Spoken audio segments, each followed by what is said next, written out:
Lawyers, which case did you win that made you feel invincible? Story 1. Returning a stabbed woman's husband home after conviction. I have a couple of panda figurines on my desk. They're from a lady who was stabbed in the chest by her husband, who was hearing voices. She loved him dearly, but was so terrified that she unknowingly fled to the other side of the room when he was brought in custody, at the first hearing in the divorce case. Handled that, kept in touch. After a few years in his conviction in the criminal case, she came back in and asked me to represent him in their effort to bring him home. I did, and they lived very happily until he passed a few years ago. Story 2. Reversing a fraudulent house deed transfer for an elderly client. One small moments in a sea of them that makes me glad to be an attorney, but also made me realize that litigation isn't even the best way to solve a problem sometimes. Fraudulent transfer case. 87-year-old Vietnamese client had been convinced by someone at her temple to literally sign over the deed to her entire house for nothing. 0. He told her it was documents needed for the rental agreement for him to lease a room in the house. I said we can try the non-litigation route, since I could do an elder abuse and fraud cause, but it would be difficult and expensive. Now, while I'm good at litigation, my greatest strength is talking to people in a calm, friendly way to get even opposing counsel to work with me. If I can get someone into the phone, half the time I can talk them into a resolution without litigation. But that is contingent on me actually getting them on the phone. Over 2 months I tried to call and contact defendant, and he never picked up my calls. 2 weeks ago I got a frantic phone call from client's nephew, who had been with her at the consultation and had power of attorney. That client was in a coma after a stroke. Knowing the age, I immediately know client was going to die soon, and nephew confirmed it. Heck, I arranged a meeting with nephew and his wife, client's only close relatives. I sat there racking my brain for solutions before client passed away. They said defendant had tried calling her a couple times. On a whim, I asked if they had client's phone. They did, so I asked if I could borrow it to call defendant. I called, and he picked up. I told him I was just the attorney helping with client's estate plan, and noticed what looked like a mistake in the deeds, and that the property couldn't be put into the trust because of it. I managed to convince defendant that this was all just a big misunderstanding, and that he just needed to sign the deed back, and he would be okay. It helped that I speak Vietnamese, and was very friendly. He agreed, and I had one of our amazing paralegals, who is a notary, drive 2 hours north to get the deed signed 2 days later. The absolute relief that clients had when I broke the news to them, that the deed was recorded and the home returned, was unlike anything I've ever experienced. They cried. With the amount of stress they were under from her medical issues and knowing they would lose her, I can't imagine the amount of relief to have this victory. All of this for less than $4,000. Story 3. Securing a child's return and convicting a drunk driver. 1. When I successfully had a child returned to a parent. The other parent had abducted the child and fled the state. 2. When I got secured a conviction against a defendant who had been driving heavily intoxicated while there was an infant in the back seat. 3. When I refused to participate in prosecuting a homeless man who had been charging his phone on MTA property. The man was suffering from a mental disease and was asleep. He didn't understand what was happening when the police woke him up abruptly. He thought the police were taking away his phone, which was his most valuable possession. That argument led to him being arrested. Subsequently, he was arraigned multiple times, and each time he was brought out. Story 4. Clearing an employee of wrongdoing using wearable data. I represented a gentleman in an employment matter, and the matter got some local attention, so I need to keep it very limited. Most of my employment clients did what they were accused of, and most were unapologetic about it. This guy, the first, described as a super citizen. His entire life was dedicated to public service in some capacity. Astoundingly good at his job, and everyone loved him. He had an accident at work that caused major injuries, and the employer was positive he was driving drunk and suspended him, seeking termination. I used his fitness wearable data to prove it was an as-of-then undiagnosed illness causing a medical event. Full acquittal, and employer ordered to make whole. Employer then said, "Well, we weren't expressly ordered to give him back pay for the suspension, so we aren't going to." I wrote the arbitrator seeking clarification on the issue. The employer responded, "We never said we weren't giving him back pay. Under the procedure, you don't get a reply, but I fired one off anyway." It was essentially the employer's letter to me saying they wouldn't give back pay, along with a, "This you, bro?" To this day, I've never seen an arbitrator ream out an employer like that arbitrator did. Story 5. Advocating for a schizophrenic woman's right to die. Not been a great day, so I'll bite on the invitation to relive a W. I helped a lady die once. I was appointed to represent a schizophrenic woman facing a guardianship action. She had been in and out of guardianships for years, as her condition/ability to comply with meds and treatment waxed and waned. She was back under guardianship when she had a stroke. As I recall it, the prognosis was that she had a decent chance of survival with surgical intervention and life support measures, but would never return to normal life or have any function below the belly button, no walking, colostomy bags for life, etc. She told her guardian and me that she wanted to be removed from artificial life support. Guardian wanted to keep her on and treat, arguing that her wish to be removed, i.e. to die, was not a product of rational thought but of her illness. We had a hearing on it. I didn't outright win in the sense of the magistrate declaring that he was going to let her die, but he, quote, took it under advisement until she passed in the interim. I'm 99.9% certain it was deliberate. It might be kind of an unusual win, but I spend a lot of my professional time dealing with people who are elderly and/or incompetent, and get little or no say about their day-to-day lives, or what food they eat, or where they live, or their own medical treatment, and being able to help this woman have the most serious decision she could ever make honored still means a lot to me. If you feel unsafe with your thoughts, please seek professional help. Story 6. Dismissing charges for a learning disabled client through persistence. It depends on whether you're asking about my favorite outcome or a technical victory. I'll give you a short story about one which is, I guess, both of those things. I had a client who is learning disabled. Client can read, but doesn't comprehend the words that they're reading. Client was charged with an offense which would require careful reading of a particular document. Prosecutor didn't believe that client couldn't read for some reason. It was a young person, so I provided their school individualized education program. Prosecutors still didn't believe me. I met with client to discuss the charges and review documents. We spent many hours together leafing through records. Not only was client not guilty of the offense in the first place, but client was also very obviously unable to understand any of the writing on the docs we were reviewing. Prosecutors still didn't believe client couldn't read for some reason, but I ended up battering him for several hours until he finally dropped the charges. Before I dug into all of this with client, a supervisor told me not to review the documents because it would be a waste of time. I went ahead and did it anyway, even though no defense lawyer should waste time on this / the prosecutor has the burden of proof. The reason I am proud is because another attorney probably would have written client off as a liar, resulting in undue punishment. My persistence got me there, and my argument was sound and technical, so much so that I pissed off the prosecutor. Story 7. Acquitting a teen driver in a fatal accident case. I represented a young woman accused of driving while unlicensed causing death. She was 18, took her mom's car without permission, and was joyriding around the neighborhood with her best friend and cousin. She was speeding, going about 40 in a 25, through mostly desolate Detroit neighborhoods. Best friend rolled down the window, sat on the windowsill, so as to be halfway hanging out the car, and started live streaming. My client laughingly told her to get back into the car. About 30 seconds later, my client hit a pothole, lost control, and flipped the car, instantly killing the best friend. Michigan law is very unforgiving of unlicensed drivers.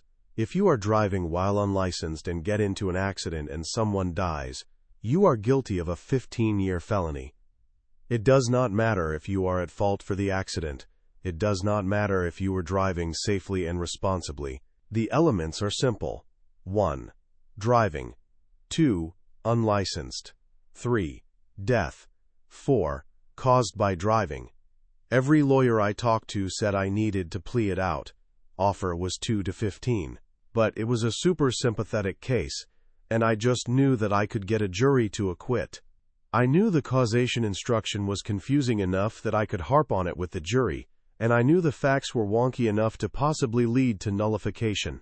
So I took it to trial, and after a 3-day jury trial, jury convicted of the lesser included charge of driving while unlicensed, a minor traffic misdemeanor. Client got probation. Whenever I question what I am doing, I think of that case. This video does not promote illegal activity. Stories are shared for commentary and education. Story 8. Denying grandparents unfounded custody modification. Happened just this month, actually. I have a client who was co-parenting with his ex, whose parents are some of the most heinous people I've encountered, from a personality standpoint. I know of no criminal history or anything, but they don't know how to compromise and they think my client is the devil.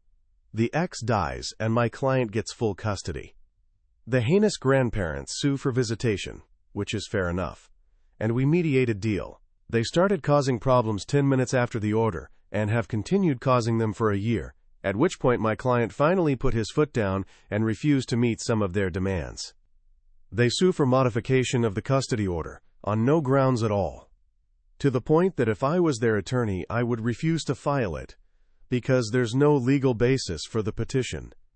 Among other things, they want more time with the kid, but they don't want to refrain from snowbirding, so they're voluntarily giving up 3 to 4 months' worth of visits every year, even though their pleading says it's vital to his best interests that he spend more time with them. I just love getting an order back, where the judge tells the opposing party that there's no legal basis for what they asked for, especially when their own attorney should have told them so. It wasn't a particularly difficult win, but it's a rare case where I feel no qualms at all about the side I'm on, and a not-so-rare case where without my help, the client would have had a much worse outcome. Story 9. Making a difference in a hopeless drug possession trial. Long ago, I had a client who was charged with felony possession of a syringe used for a substance. Given his criminal history, the range was 12 months even to 12 months and 30 days. He was a terribly nice guy, just a victim of his own substance addiction. I told him, screw it, let's just go to trial. Worst that can happen is that he spends a couple more weeks in prison. I gave it my all, but the case was hopeless, and he was convicted. Standing in the courtroom after we got the jury verdict, he turned around, shook my hand, and told me thanks for standing up for me. I've never had anyone do that for me in my entire life. I've walked people on far more serious charges but never had anyone do that. Still brings a tear to my eye remembering that moment. Sometimes, even when we lose, we can make a difference in somebody's life. Makes you feel pretty damn good to be a lawyer. Story 10. Defending an innocent man in a domestic violence charge. I was appointed to represent a guy who was charged with a felony domestic violence assault. This guy was a little bit of a weird dude, but a good guy. Story 11. Trapping a defendant with traffic light evidence. I trapped a defendant pretty badly one time. He testified in a depot he had a green arrow for his left turn and that my client ran the red. Unfortunately for him, the additional turn lane arrow was installed 2 months after the wreck. Case settled for policy limits a week later. Story 12. Exposing a landlord's attempt to swindle tenants. Lawyer here. Residential landlords can be terrible people.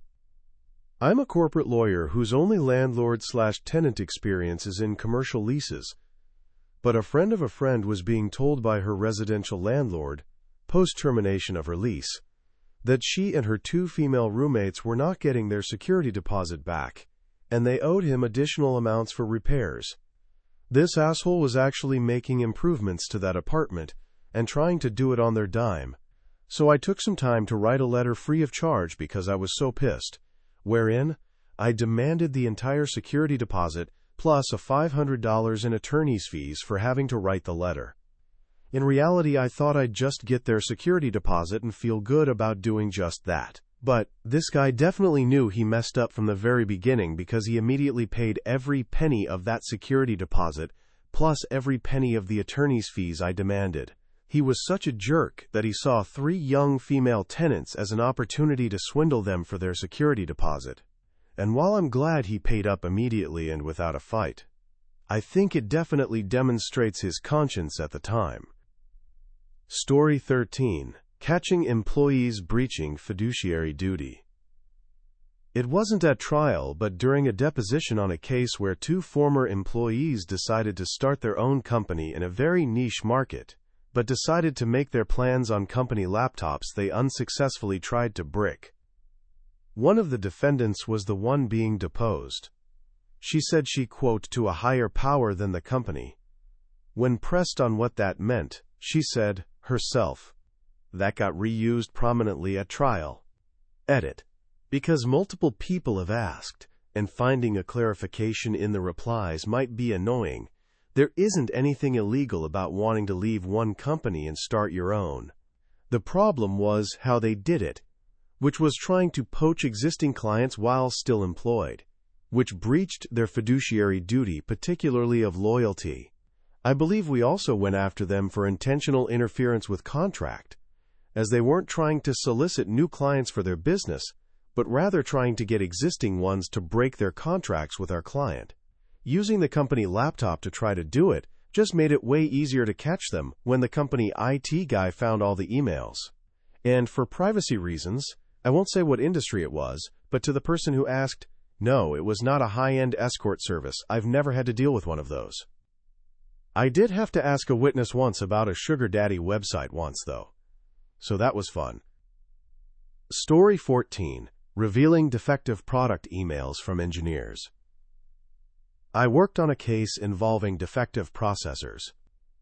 In discovery, we got emails from the defendant's engineers that had worked on the processors. They were in an Asian country, but the emails were in English because they were going to U.S. executives. One of the more senior engineers basically laid out the exact defect we were suing over, explaining what the problem was and why it was their fault, and finishing with, "This is big problem. We ship crap to customer." Needless to say, we hit them over the head with that in mediation, and they settled shortly after. Story 15. Proving cop lied about DUI arrest location. I'm a trial lawyer. I have a ton of these. My favorite was probably a driving under the influence, where the cop was in a BWW with my client watching a fight. Like, the cop was standing at the bar in full uniform, then when my client walked by him to leave, followed him out. Client was only actually going to his car to grab his phone charger because he was going home with the bartender. Like, he hadn't even closed his tab yet. Cop arrested him and charged him with driving under the influence for opening his car door, then fabricated this story for his report about how client got in car, turned it on, and began to pull out of the space to leave the parking lot. He also denied being inside the BWW on the stand, under oath, to my face. Surprise! I talked to the bartender at BWW and got the security tape. It very clearly, like surprisingly good quality, don't try to. Story 16. Sovereign citizen's outburst leads to maximum sentence. Probably not exactly what you're looking for, but once had a sovereign citizen, if you don't know what those are, consider yourself lucky, in for not paying his child support and was beyond difficult to work with in any capacity. I'm talking whoever he spoke to from my office. He would demand their phone number, current address, and social security number because he thought he was entitled to it since we're government employees. He also was just not a fun guy to talk to and was just straight up rude to everyone. So these types of things rarely go to trial, and usually people don't even serve any jail time as long as they work with us, but not this guy. He was uncooperative the whole pre-trial process and refused to show up to anything unless there was a threat of warrant. Gets to the day of trial, and he starts giving the judge crap over every little thing, demanding her social security number, address, and phone number, and claiming some weird straw man argument, not the actual fallacy but something to do with a legal identity. Your guess is as good as mine. He cited unrelated contract and business laws. Again, this is child support. But what finally did it was he called the judge a stick-up-the-ass jerk, and was promptly found guilty and sentenced to the max time, 180 days. I literally did nothing but read his payment history, cited how much he was behind, and sat back to watch this guy argue himself into serving 6 months.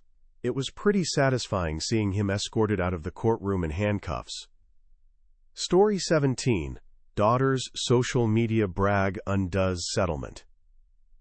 Not a lawyer, but a few years back, some guy sued a college he was an employee at for wrongful termination and claiming discrimination since he was handicapped.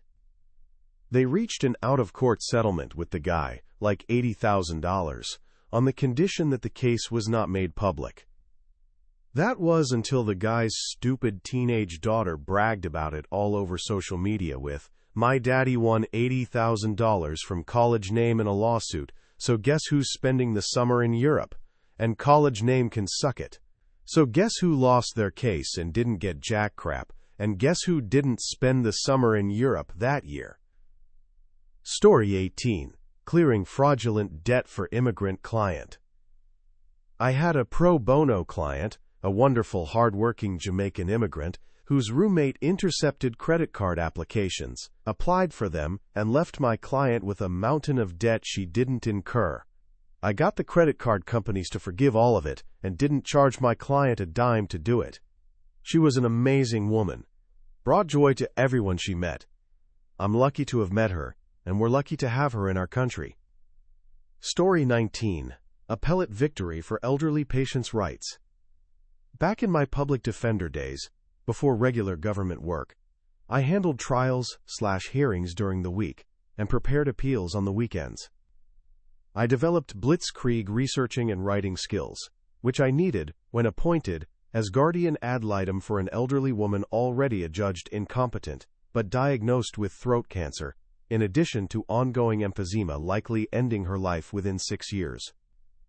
The public defender assigned as her attorney was ready to sign off on excision of her larynx, which the doctors deemed the most effective treatment, but which required learning to use a device to replicate speech. As the attorney representing her best interests, I listened carefully to her and found that all her life she avoided medical intervention, so she wanted radiation therapy, which was number 2 on the list of acceptable modes. The judge ruled in favor of surgery, but I was able to get the state's highest court to accept the case on a rush basis. In 3 days I managed to research and write the appellate paper laying out the grounds for the woman's choice, which, after oral argument before the 9 justices, resulted in a unanimous decision in the woman's favor, just hours later. The later written decision explaining the court's decision made law for that state, served as guidance for similar cases in other states, and put in place protections for vulnerable patients facing a medical crisis.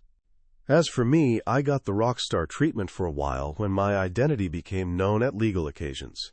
Everything about the case was unexpected, but you learn to roll with the... Story 20. Video evidence of pharmacy cover-up after fall. I had a client who had a pretty severe slip and fall in a pharmacy.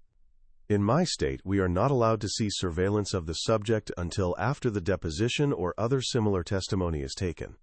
The rule is in place to protect defendants so we don't coach the client based on what we see in the video. Anyway, we take the deposition, then they send the video. Not 30 minutes later, I get a call from opposing counsel wanting to settle. The video revealed that my client had fallen, passed out and peed herself. She was very elderly and very hurt. The manager of the store had an employee put signs out showing wet floor and mop up around the lady, all while she was unconscious, all before calling 911. Settled that one for the policy limits right there. Story 21. Intoxicated plaintiff loses small claims case. I was defending a company being sued for kicking a customer out for being drunk. He showed up to trial, small claims, wasted at 10 a.m. The judges in small claims are lenient on process. They like to adjudicate on the merits. So we started. Hes the plaintiff, so he goes first, can barely stand during his opening statement, knocks over his shopping bag full of evidence. Just awful. The court put a stop to it and ruled in my client's favor. The only words I spoke were putting my name on the record. Story 22. Surveillance video catches opposing counsel in lie. God, this is going to read like it belongs in a certain subreddit. My dad saw the video, which was famous at his firm. Workers' comp claim for a back injury that seems suspicious, so they sic a private investigator on the guy after a while, which is fairly common. Private investigator comes back with a video of the guy batting softball batting practice, torquing his back over and over. Exactly what he says he can't do. Okay, whatever. People get caught all the time. The camera pans, and who is shagging balls in the outfield? Opposing counsel. So, yeah. Case settled, and the judge took it up with the Bar Association. Story 23. Mother's statement sinks her custody petition. It was day 2 of a child custody modification trial. The opposition and her attorney were and are bat crap crazy. Their allegations were so weak that I told my guy, heck it, let's go for custody ourselves. I'm cross-examining Mom about her proposed custody plan for Dad in some detail, and I ask her, would you accept this for yourself? She snaps back, absolutely not. I ask, why not? Because I'm a mother. To his credit, my guy kept a straight face the entire trial and never once got pissy. Her petition was denied outright. Our tray was accepted by the court. If the mom or her lawyer hadn't been such pains to deal with, my guy probably would have agreed to some small reductions in his custody just to keep the peace. Instead, the judge gave us nearly everything we asked for. Story 24. Exposing false nudity allegation in family case. I had a ton of these when I used to do family law. Off the top of my head, my client's husband was alleging she had been high and nude in public. As I'm crossing him, I get him to admit that she was in fact changing out of her bathing suit at the beach and covered by a towel at all times. He says, well, she was naked, under the towel. I come back with, just like you're naked under your clothes right now? Even the judge chuckled. Story 25. Witness fails to identify client in battery case. I had a client charged with battery. The alleged victim didn't really support the prosecution's case, and in any event, was reluctant to testify. They still had another witness, though, and she said that my client was hitting the alleged victim, so it wasn't looking great. The prosecutor and I were talking before court started, hanging out by the courtroom doors, when the witness walked in. She looked right at my client, who was sitting not 5 feet from me, then scanned the room and said, "Where is client name?" The prosecutor and I looked at each other for a minute, and then he said he needed to check on something. When I saw him a few minutes later, he told me he was dismissing the case. Story 26. Client's outburst seals custody loss. I was on the losing end of this one. I was representing a pro bono defendant who was attempting to regain custody of her children. The family division attorney was laying out his case to the judge for why my client wasn't ready, and his final point was that my client had refused emotional counseling to avoid violent fits of rage that she had inflicted on her children. On cue, my client jumps up screaming, "Curse you, judge! You are a stupid person! Curse you all for taking my kids, you awful people!" I just caught the opposing attorney's smirk of satisfaction as I got up to usher my client out of the courtroom.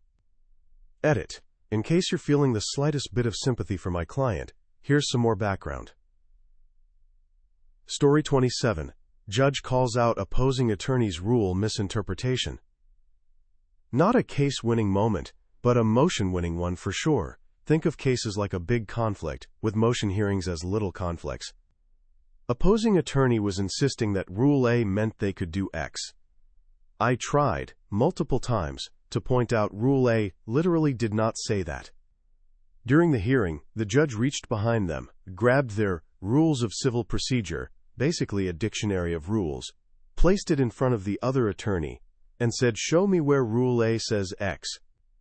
Other attorney did not take the hint, read rules out loud for a brutal 5 minutes, and gave the book back. I said, "Judge, I have nothing to add." It was pretty fun.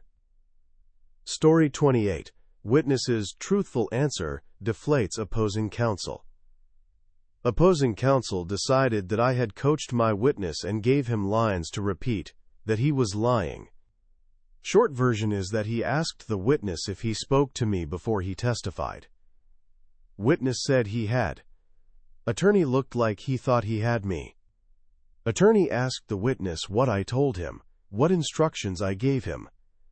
Witness looked him dead in the eye and said, "First thing he told me was to tell the truth no matter what.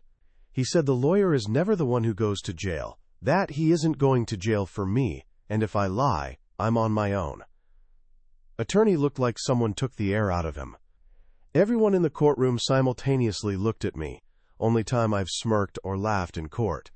I wanted to put my feet up on the table like I was Vincent LaGuardia Gambini, hands behind my head, and say, "I'm done with this guy." Story 29. Single question secures guilty plea in court. I was prosecuting some kid. He had an, quote, antisocial behavior order, which meant that he was not supposed to go to a certain street. He had pleaded not guilty on the basis that he had not been there. I opened my cross-examination by holding up a map and pointing at the street. I said to him, "You went here, didn't you?" He said yes. In England, we don't say "I rest my case." Instead, I looked up at the bench, said no further questions, and sat down. It might not seem badass, but I got the defendant to admit the offense with one question. That never happens. Story 30. Defendant's own words seal his fate in theft case. I practice mostly criminal defense. I, fairly recently, had a client who, after pleading guilty to a theft charge, contested the amount of restitution owed. Essentially, the client said, "I stole some stuff, but I didn't steal all of that stuff." The victim had to come to court to prove the value of the things he alleged were stolen. Some of those things, that my client denied having touched, much less stolen, were rare and valuable coins. To support his claim, he brought a statement purporting to be from a local coin dealer with the type of coin listed and its value. I knew nothing about coins, but I knew the judge knew a lot about coins, having collected them for years. The DA asks his questions. I muddle through my questions.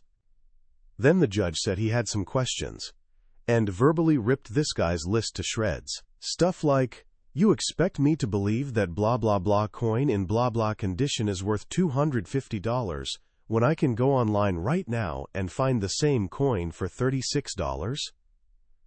I just sat back like Vincent LaGuardia Gambini while Mona Lisa Vito was being voir dired. It was wonderful to watch. Story 31. Witness mistakenly identifies wrong person in court.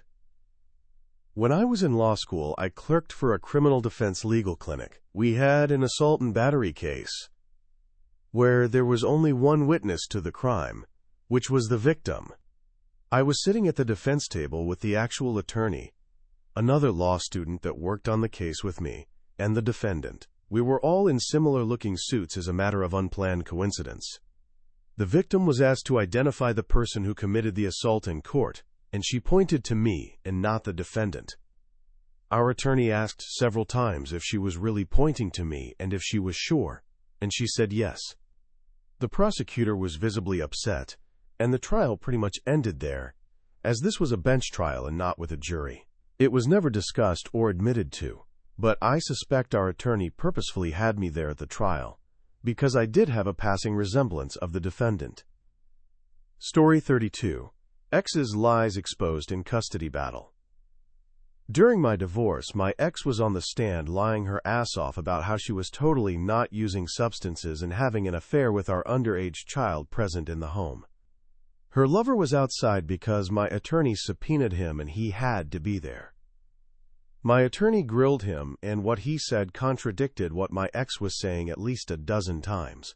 Then my attorney put her back on the stand and made her admit every single lie she told the judge. Her closing argument was basically that Mom is a liar and has zero credibility. I was awarded primary custody of our child, the house, child support, and her boyfriend who used substances is not allowed within 500 yards of the child. That was pretty badass. Story 33. First trial victory and a job offer. In 1992, when brand new, I wound up in a jury trial because my boss's wife was sick. It was a case where a $1 million plus house was flooded, and the owner sued the country club that controlled the water runoff outlet that backed up. The country club cross-complained against my client, the city, arguing that city employees verbally relieved the club of maintenance duties during the storm. The club had a star witness employee it produced at trial. The club attorney did a short and careful direct. I saw some holes in his story but started slowly on cross, and then got on a roll, as his story about relying on city workers started unraveling. Finally I said, "You didn't rely on this city employees in any way, did you?" He responded that he didn't and my client was off the hook. As we were waiting for the jury, I had lunch with the club's attorney, and he called my cross one of the best he'd seen. At that point I mentioned for the first time that it was my first trial. He was amazed and offered me a job. I accepted and worked for him for 6 years. We remained friends until he died unexpectedly about 3 years ago. Story 34. Outsmarting a neighbor with legal knowledge. Not me. My sister. She's a lawyer, and she is very sweet, and being a lawyer is not her entire identity. But I have gotten to witness firsthand, when someone was rude and obnoxious, trying to throw a legal issue at her, just in her private life, not knowing she was a lawyer. It was amazing. She had moved into a new house in LA and we were planting flowers out front, and some rando, instead of saying, "Hi, welcome to the neighborhood," said, "You can't do that." She said, "Do what?" "Plant flowers there." I don't think that's correct. Neither FC 2375 nor FC 2399 forbid this activity. His mouth opens. He says nothing, then walks off. NIDA made up statute numbers. Story 35. Research leading to a Supreme Court case. In law school, did a internship in the public defender's office. Head of the office said he had a project for me. Research into a very niche part of criminal, having to do with sex offender law, hearings in a while, lot of things not really on the books, either in the code or statutes. He had a bee in his bonnet about a very particular thing that was almost impossible to get an answer on. I would explain it, but it's very jurisdictional and complex.